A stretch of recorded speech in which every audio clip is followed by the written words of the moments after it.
Marc Mueller is here. I don't joke when I say a member of football's first family. You don't mind me saying that, do you, Mark? No. Why would you, right? Yeah, Rich Sutter loves when I say hockey's first family. Same thing. How you doing? I'm doing great. I'm happy to be here. I think it's probably the fourth time I've been on the show here, and then maybe the 100th with you on a show. So we used to have a regular show. Yeah, what did we call that? The Marc Mueller show? The Marc Mueller show, yeah. And it was my first kind of deal after I was done playing with the Rams, and I was working at Molson, and it's been lots of fun. It's always a lot of fun. Yeah. Well, listen, because I teased this. Actually, before you do that, you love basketball too, right? You're a sportsman. Yes. Could I convince you to come down and watch this? Yeah, I'd love to. Actually, I was talking with Brendan Mahoney, a guy that is our director of player personnel, the other day about going down because we live up north there, and it's not that far from Winsport. And I believe Mike Morielli's heavily involved. He's the commissioner. Yeah, exactly. He is the commissioner. And I know him from when I was young because he played for my grandfather, and I think it'd be great to go down. I'd love to. Okay, we'll see you there, Mark. Yeah. It's going to be fantastic. Now, obviously, we'll get to the CFL stuff, and the questions are coming in here already. So I'll get to those in a minute.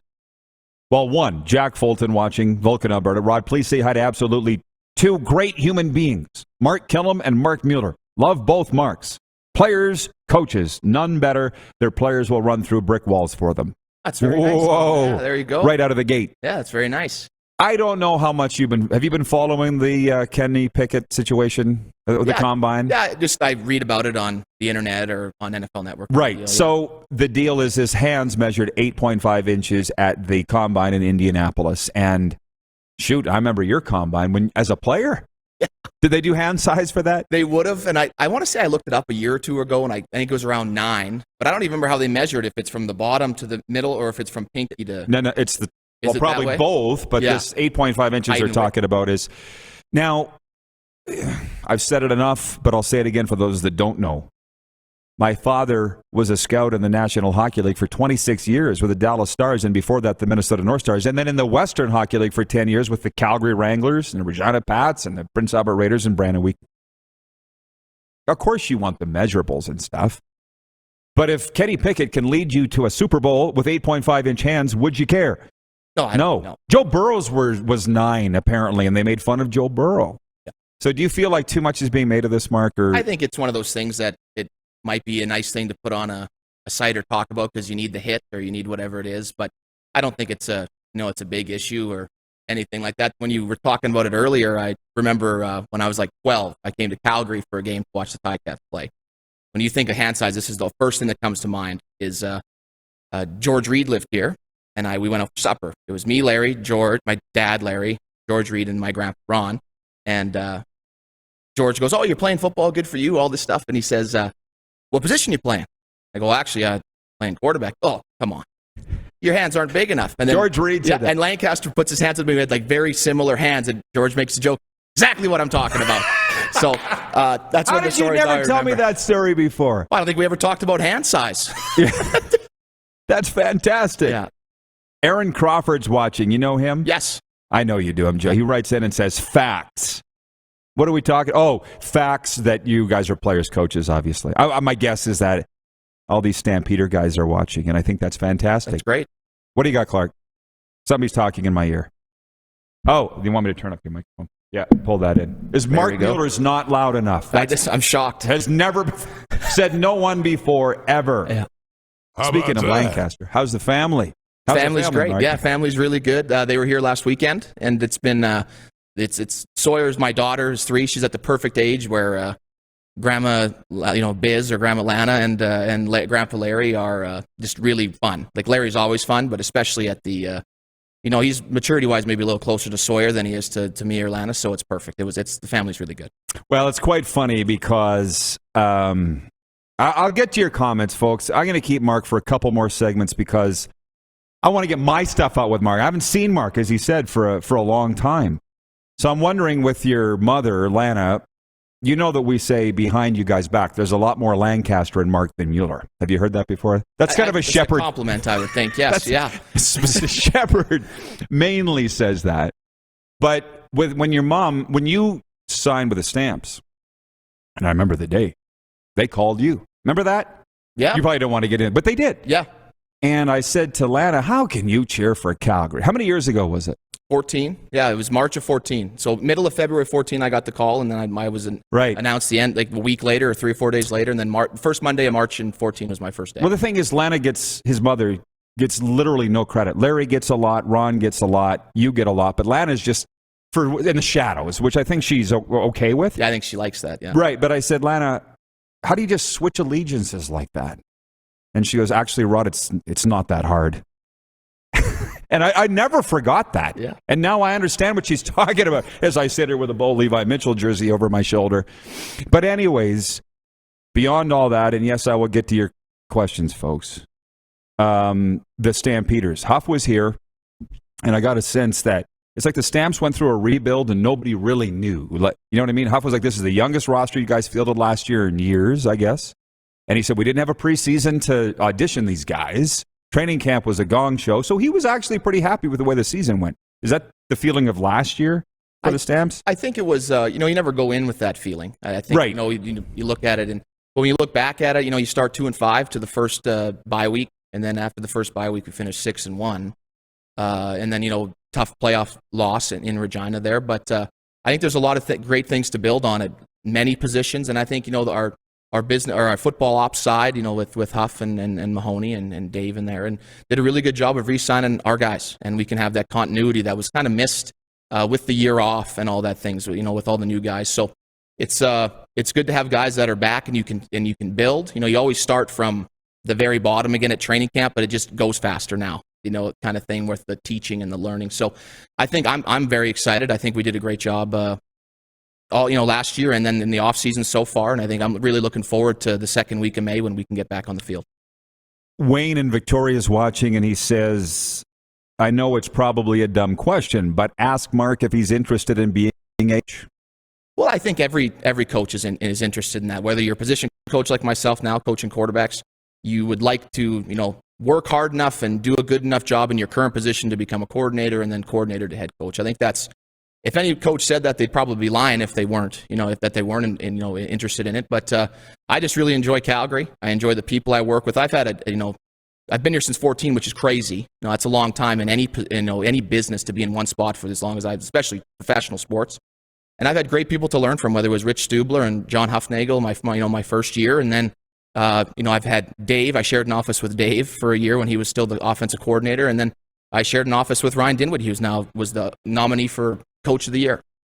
We have just great people to learn from. I share an office now with Pat Delmonico, who's our offensive coordinator and O-line coach, and it's a lot of fun. I think that's one of the things that I enjoy about Calgary the most. It's a lot of hard work and a lot of hours, but the people you're doing it that doesn't make it seem like work. What's the music that's playing? Do you hear that? Where'd that come from? Okay. We're okay for a while. We'll get it. If anybody's watching in the back at Grieg, some music just popped up down the hallway here. I don't know why. Anyways, I will get to the hardcore football questions, but obviously I like the life questions. And Mark, you and I were pretty close when you were at Molson, obviously, right? And the funny thing was, you weren't thinking about a career coaching in the CFL at the time. You were coaching with the Rams. Yeah. And your name had come up, had it not, to be the head coach of the Rams? And similar after Frank was when Frank left, yeah. And a friend of mine in the CFL, whom will remain nameless, when your name came up to be the next head coach of the Rams, that guy said, Marc Mueller, he's selling beer 2 years ago. Remember, you'll never forget that. No, and it's great. And he's my friend as well. Have you ever brought that up to him? No, maybe I will eventually, though, but yeah. He's in the CFL now and a pretty big name. But my point is, the Stamps called you, and away you went. You know what I mean? Like you weren't thinking about it, and you came to the defensive side of the ball. Yeah, and it was the best transition I could have asked for. Like I can still remember when I got the phone call. I can still remember when it was Huff that called, or actually Dave called first, right. And it was about to guest coach at training camp, and I was like in Swift Current, Saskatchewan. I was lucky I had cell phone reception on the old BlackBerry and then, driving my You were doing Flex. A beer call. Yeah, I was selling beer in Southwest Saskatchewan, and got a call from Dave, asked me if I wanted to guest coach a training camp, and I said, yeah, for sure. He's like, can you get it off work? I'm like, I'll figure that out later. I'll say yes now, right? And then about a week later, Huff called and asked if I wanted to, interview or if I was interested in being a defensive assistant linebacker coach, and it's crazy, and people who aren't in sports or in football don't understand the urgency that some of these things happen in. Like, it's a window. It's crazy. And if you say no, you have to say yes or no, like in a matter of about 8 minutes. Or, because this all happened in 2 weeks. I went from selling beer at Molson to moving to Calgary 3 weeks later. So it was a great phone call. It happened really fast, and I've been here. They've been stuck with me ever since. Right. Yeah, and won some championships and all the rest. But that was the defensive side of the ball. And then please talk about how it's evolved since 2014. Yeah, so my first year I was the defensive assistant. I ran some linebacker coach meetings, but really I was there to learn defenses, look at the offenses that we were about to play and break them down from an offensive standpoint for Rich Stubler, who I had known for a very long time, still very close friends with him through his connection with my grandpa. He coached with him in Edmonton, and that was great. I loved it. I thought by halfway through the season I actually understood what we were trying to do a little bit better, and it really helped me as well that I wasn't Stube was new that year as well.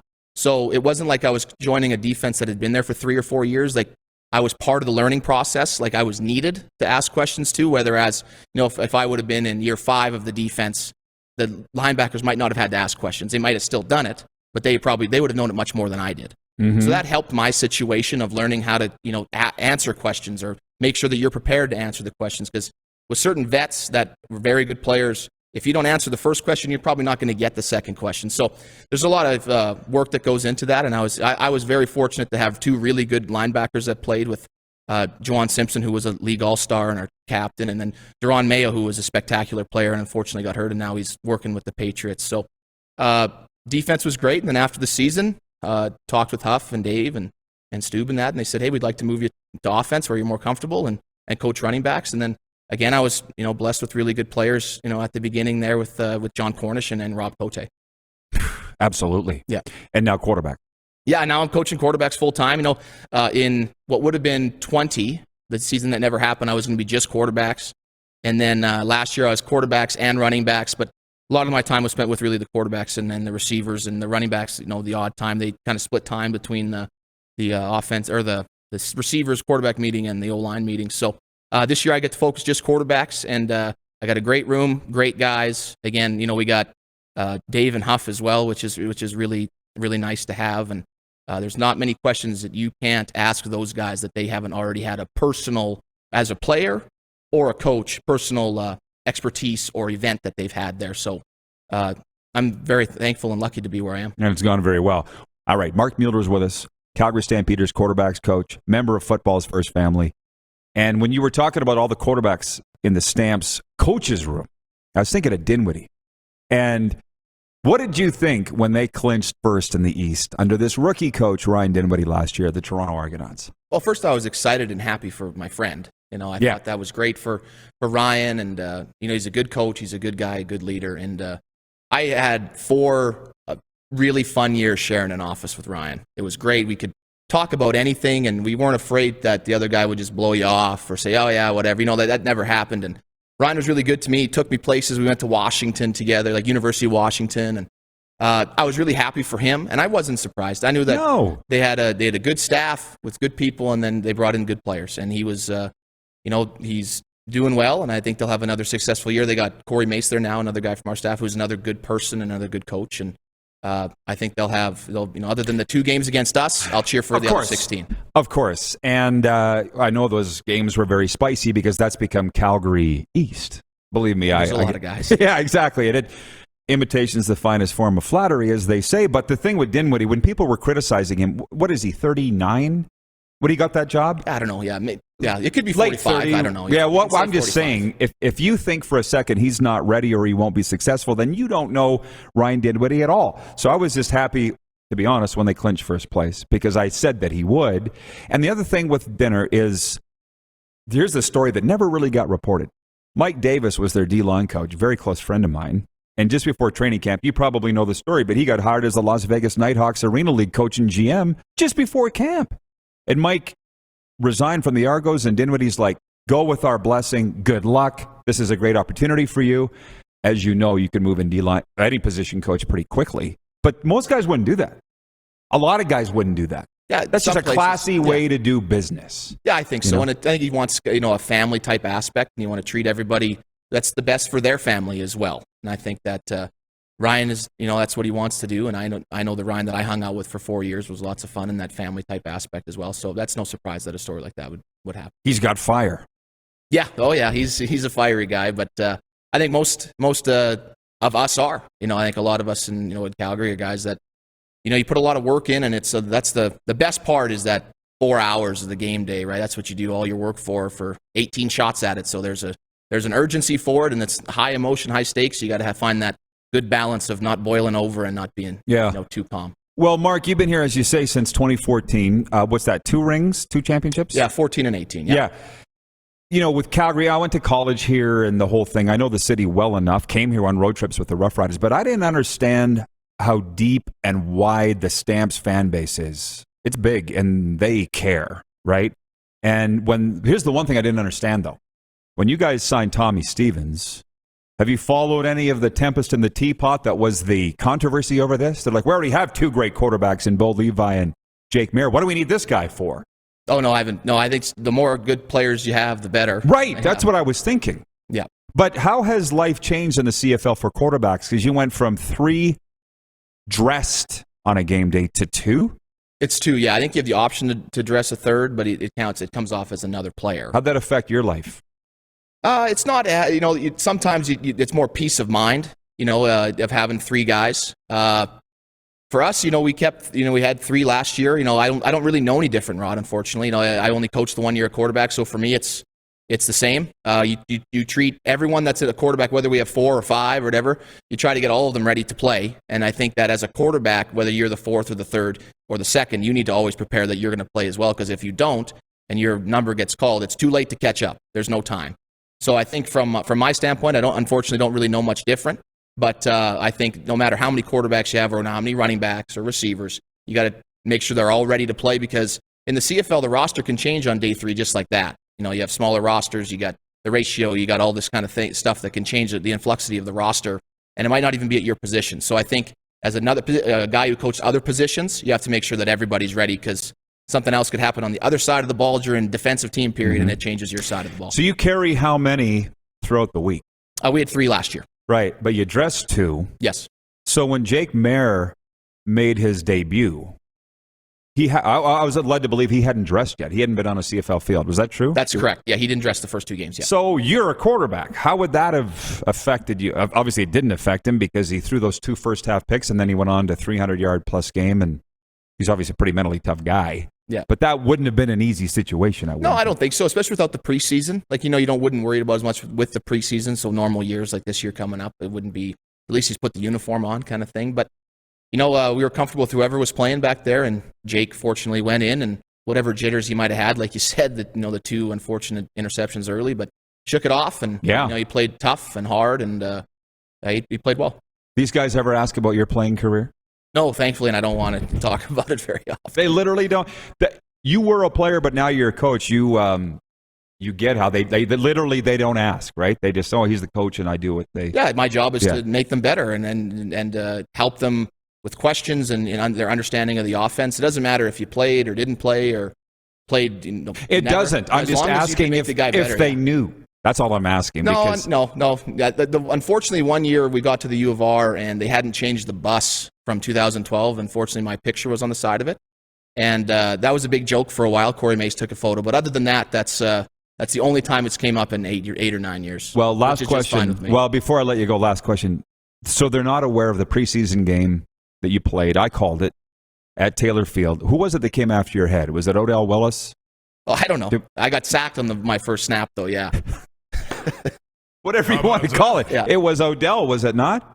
I don't think it was Odell, but it was was it Freeman? Someone like that. It was a pretty good rider that ended up making the team. It was a big name. Well, to sack you, he must have been good.